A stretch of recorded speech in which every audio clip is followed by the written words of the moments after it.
The month of May might have started 11 days earlier, but the month officially starts when the stars of the Verizon IndyCar Series take to the road course at the Indianapolis Motor Speedway. I'm Nick Yeoman from IndyCar Radio as we take a look back at a pair of practice sessions for the third Angie's List Grand Prix of Indianapolis.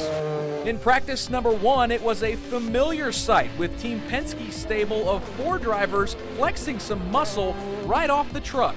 Will Power led the way at the top of the charts with a quick time of 1:09.894. Juan Montoya, Simon Pagenaud, and Helio Castroneves weren't too far behind, grabbing the 3rd, 4th, and 5th positions when the checkered flag flew. The one driver to break up the Penske party, that would be Rahal, who backed up his second-place run at Barber Motorsports Park a few weeks ago and his second-place finish in this race a year ago by putting that car in the 2nd position. The only real issue in the morning's first practice session was for rookie Matthew Brabham, who encountered issues keeping that left rear tire bolted onto his Chevrolet. The wild action came in practice number 2 at IMS. First, Andretti Autosport rookie Alexander Rossi slides his car around. Next, it's Mikhail Ocean, who kicks up a ton of smoke with a spin at the north end of the track. It wasn't just the inexperienced drivers who had issues. Defending IndyCar champ Scott Dixon also looped his target Chevy around near the Speedway Museum.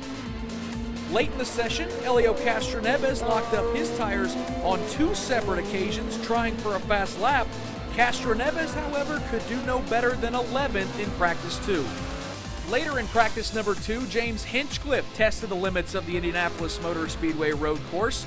Moments after nearly swapping ends in turn number 2, Hinch completed the job a few laps later, sliding off course. The good news for fans of the 500 Festival Prince hopeful was there wasn't any severe damage to his Honda. When it was all said and done, it was the top 2 in Verizon IndyCar Series points claiming the top 2 spots in practice. Points leader Simon Pagenaud's Menard Chevrolet was second quick, but it was all Scott Dixon claiming P1 after practice number 2. There's plenty of action Friday from IMS on IndyCar.com as preparations continue for the Angie's List Grand Prix of Indianapolis.